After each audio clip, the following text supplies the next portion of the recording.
So hi everyone, my name is Jatin और इस video में अपन बात करने वाले हैं एसएससी सीपीओ के फिज़िकल की। तो जो मेरा सेंटर था वो था एसएसबी एकेडमी भोपाल, चंदू खेड़ी। तो वहाँ पर जो रिपोर्टिंग टाइम है वो आपका रहेगा 6 बजे का, पर 7:30 तक एंट्री होती है। बट आपको जितने जल्दी हो सके उतने जल्दी जाना है, ताकि आपका जो बैच रहे वो पहला या दूसरा रहे। मतलब आपको 48 बच्चों से पहले पहले पहुँचना है, ठीक है, क्योंकि आपको फिर दो पहले बैच रहेगा तो जल्दी आपका होगा और उतनी कम आपकी बॉडी में थकान रहेगी, उतना कम आपकी बॉडी थकेगी और उतना अच्छा आप परफॉर्म कर पाओगे। क्योंकि अगर आपके बाद के बैच रहते हैं, जैसे मेरा आखिरी बैच था, मैं सबसे लास्ट में गया था, मतलब लास्ट से थोड़ा सा पहले 7 बजे के राउंड में गया था, तो मेरा आखिरी बैच फंसा था और मेरा फिज़िकल जो हुआ था वो दिन के 3:30 बजे के आसपास हुआ था। और तब तक मैंने कुछ खाया भी नहीं था, बस जो अपन छोटा मोटा लेके जाते हैं वही खा रहे थे, तो बॉडी आपकी काफ़ी ज़्यादा थक जाती है, ठीक है। तो जितने जल्दी जाओगे उतनी जल्दी आपका फिजिकल हो जाएगा। क्योंकि हमारे में क्या हुआ था कि सबसे पहले उन्होंने 2 बैच का फिजिकल ले लिया, तो 2 बैच से वो लोग फुर्सत हो गए थे 11 बजे तक। फिर उसके बाद हम सबको बिठा के रखा और बाकी सारे डॉक्यूमेंटेशन वाले काम करे, और जो जल्दी आए थे उनको जल्दी छोड़ भी दिया। और फिर जो हमारे बैच वाले थे वो हम लोग छूटे उस दिन 5-6 बजे के आसपास, ठीक है। तो इसलिए मैं चाहूँगा कि आप जितनी जल्दी हो सके उतना जल्दी अपना पहुँचें, और जल्दी से दोगे तो आपकी बॉडी कम थकी रहेगी और आप बेस्ट परफॉर्म कर पाओगे। और इसलिए मैं चाहूँगा कि मतलब पहला बैच बहुत ज़्यादा जल्दी हो जाता है। अगर ज़्यादा ठंडी रही तो आपकी बॉडी को ठंड लगेगी, तो दूसरा बैच इज़ बेस्ट। मतलब 24 से लेकर 48 बच्चों के बीच में आपको रहना है। 24-24 का ग्रुप बनाते हैं वो लोग, ठीक है। फिर इसके बाद अब आगे सीधे फिजिकल की बात करते हैं। एक बीच में ये थोड़ा सा गैप आया जहाँ पर ही आपको से डॉक्यूमेंटेशन थोड़े बहुत फिल करवाएंगे और बिठा के रखेंगे बस थोड़ी देर तक, ठीक है। मतलब काफ़ी देर तक, जब तक आपका नंबर नहीं आ जाता। तो हमारी एंट्री हो गई, हमें बहुत देर तक बिठा के रखा, मेरे को 3 बजे तक बिठा के रखा। फिर जाके हमारी रनिंग स्टार्ट हुई। तो अब रनिंग स्टार्ट हो चुकी होगी आपकी, अब यही जूम करने हैं अपन केस में। तो आपकी जब रनिंग स्टार्ट होगी तो आपका जो ग्राउंड रहेगा वो 400 मीटर का है वहाँ पर, ठीक है। एक गोल से शेप में है। तो जो ग्राउंड है वहाँ पर ही, जैसे ये वाला ग्राउंड नहीं है, ये मेरा 23 बटालियन का ग्राउंड है जहाँ पर मैंने प्रैक्टिस करी थी। और जो पीछे वाला ग्राउंड है वहाँ पर अभी डॉग स्क्वाड की ट्रेनिंग चल रही है।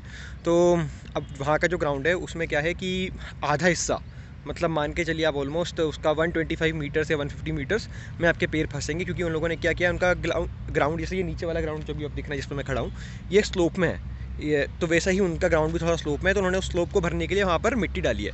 बट मिट्टी डालने के तो उन्होंने उसको रोल नहीं किया है ऊपर से, तो कंप्रेस नहीं हुए, तो आपके उस हिस्से में पैर फंसेंगे इस ग्राउंड में 400 मीटर वाले में, ठीक है। और वो ये थोड़ा ये आपका ये रेक्टेंगल में है, वहाँ का जो ग्राउंड है वो आपको सर्कल वाले काइंड फॉर्म में मिलेगा, जैसा अपना जो आइडल 400 मीटर का होता है वैसा, ठीक है। अब इसके बाद आपका क्या रहेगा कि जैसे आप दौड़ोगे, तो भाई जो हमारा स्टार्ट हुआ तो मैं सबसे आगे था।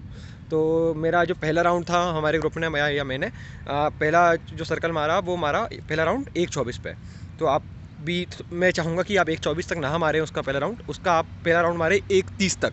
वो उस 1:30 1:29 के आसपास उसकी स्पीड ठीक रहेगी। और जो आपका दूसरा राउंड है, हमारे ग्रुप ने या मैंने मारा था 2:54 पे, ठीक है।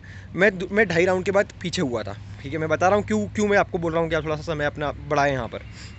तो आपको उसके बाद मारना है जो दूसरा राउंड है वो 3:05 3:10 तक आपको दूसरा राउंड मारना है, ठीक है। अब जो तीसरा राउंड था भाई, यहाँ पर मेरी बैंड बच गई थी, क्योंकि मैंने जो पहले 2 राउंड थे बहुत तेज खींच दिए थे रिलेटिवली, क्योंकि मेरी तैयारी उतनी नहीं थी। मतलब इतना इंसान खींच सकता है आपकी तैयारी अगर बहुत अच्छी है, बट मैं बिल्कुल रिकमेंड नहीं करूँगा, ठीक है। तो आप 30 जो आपका दूसरा राउंड है वो 3:05 3:10 पे कंप्लीट करेंगे।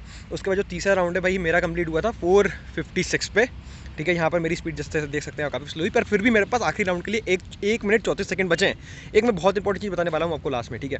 तो आप जो आपका तीसरा राउंड होगा वो इसी टाइम के राउंड खत्म कर सकते हैं। मतलब 4:52 4:53 के आसपास, 4:50 के आसपास अपना ये वाला राउंड खत्म करिए, ठीक है। अब आपके पास आखिरी राउंड में 1 मिनट 40 सेकंड रहेंगे, उसको आप आसानी से दौड़ सकते हैं, ठीक है।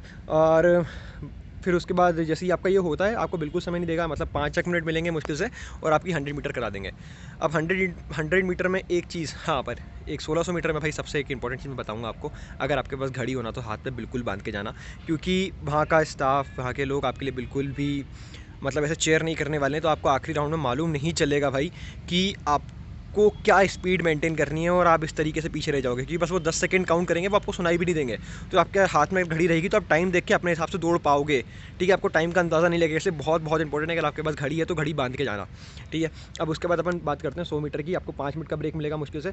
तो वो आप क्योंकि होगे स्टार्टिंग में अगर बहुत ज़्यादा खींच दोगे ना 1600 मीटर में, तो अगर आपका मतलब अच्छी टाइमिंग आती है तो आपका 100 मीटर रुक सकने के चांस है, क्योंकि आप पर बहुत ज़्यादा थक जाओगे। या फिर 100 मीटर के बाद, या फिर आपका 1600 हुआ ये सब में। क्योंकि हमारे साथ एक ग्रुप में एक लड़का था, उसका क्या हुआ कि 1600, उसका जो 100 मीटर था, 100 मीटर भाई उसका 16.2 कैमरे लगे हुए हैं। तो अगर आपको वो 1 मिली सेकंड भी अगर आपका ज़्यादा होता है ना, तो आपको डिस्क्वालीफाई उनको करना पड़ेगा, और वो करेंगे, क्योंकि कैमरे लगे हैं, नहीं तो उनके ऊपर केस हो जाएगा।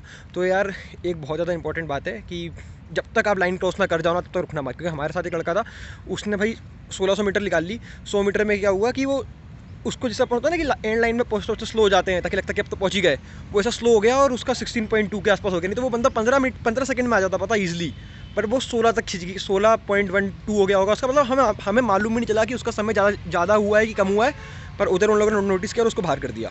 ठीक है, अब उसके बाद आपका क्या कराएंगे, ये तुरंत कराएंगे लॉन्ग जंप। ठीक है, लॉन्ग जंप कराएंगे, 3 चांस देंगे आपको, वही 12 फीट के लगभग कूदना है। फिर हाई जंप कराएंगे आपकी 4, जिसमें आपको 4 फुट कूद जाना है। ठीक है, और फिर इसके बाद आपसे गोला फेंक कराएंगे, जो ये नॉर्मल टास्क 3-3 वाले, पर समय इनमें भाई मुश्किल से 5-5 मिनट या 3 मिनट ऐसे लगभग मिलेगा।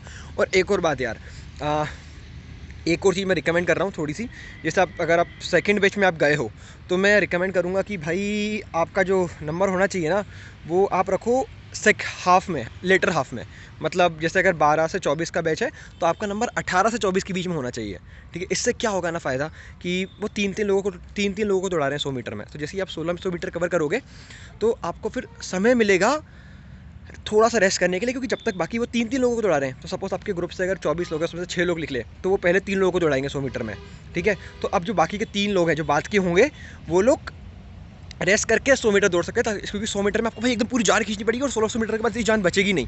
तो ज़्यादा चांसेस बढ़ाने के लिए लेटर हाफ में रहोगे ना, तो क्योंकि आपसे पहले अगर जैसे आपसे पहले वाले चेस नंबर अगर निकल गए, क्वालिफाई हो गए, और आपसे पहले चेस नंबर के 3 बंदे क्वालिफाई हो गए, तो उसका तो आपका नंबर बाद में आएगा। ठीक है, समझ रहे होगे शायद मेरी बात को। तो थोड़ा सा आपको 100 मीटर के लिए थोड़ा सा समय मिल जाएगा, और वो समय बहुत होता है लंबा खींचने के लिए। ठीक है, और फिर उसके बाद ऐसा ही, क्योंकि आपका चेस्ट नंबर 22 फिर लॉन्ग जंप आएगी, वो सब आएगी, तो आप थकान थोड़ी आपकी मिटती जाएगी, इसलिए आपके लिए आपके बेस्ट चांसेस रहेंगे उसके बाद होने के। और भाई वो लोग आपको दवाइयाँ कुछ लेके ही नहीं जाने देंगे, बट आप आयोडेक्स या फिर कोई लोशन हो गया ये ले जा सकते हो। तो दौड़ने से पहले मैं रिकमेंड करूँगा, और भाई साथ में आपको जैसे वो लाइन अप करेंगे, ज़्यादा अच्छे से वार्म अप करने का ही मौका कुछ नहीं मिलने वाला है ना। तो पहले चड्डे मड्डे आपकी पहले से पहन लेना वहाँ पर, मतलब जैसे आपको लग रहा है कि आपका ग्रुप जाने वाला है तो ड्रेस साफ हो जाना, और जब वो वार्म अप करने का बोला तुरंत एक्सरसाइज करके। ठीक है, और हल्की फुल्की अगर आपको कुछ बाम हल्की कहीं ना कहीं लगानी हो, जैसे घुटनों पर लगा ली थोड़ी सी, ताकि बहुत जल्दी बॉडी हीट हो जाए, तो वो आप कर लेना। ठीक है, बाकी ये सब है, और आपका फिर इसमें मेरे हिसाब से फिजिकल बहुत अच्छा निकल सकता है। तो thank you for watching this video. अगर आपको अच्छा लगा तो सब्सक्राइब करना चैनल को, और याद रखना कि वॉच लेके जाना अगर हो तो भाई। ठीक है, नहीं तो उन लोगों से पूछते रहना टाइम क्या है, क्योंकि वो आखिरी राउंड में आपको चिल्लाने नहीं वाले, आपको इतना प्रोत्साहन नहीं मिलने वाला है, क्योंकि मैं ये सोच के चला गया था कि आखिरी राउंड में भाई बहुत चिल्लाएंगे वो लोग। और भाई एक जब तक एंड लाइन टॉस हो जाए ना तब तक रुकना नहीं है, क्योंकि अगर रुक गए और अगर आपका मिली सेकंड भी ज़्यादा होता है तो आपको बाहर कर देंगे। ठीक है, मिली सेकंड भी, क्योंकि कैमरे लगे हैं तो एकदम स्ट्रिक्ट रहना पड़ता है। ठीक है, तो चलते हैं, बाय बाय, मिलते हैं अगली वीडियो के साथ।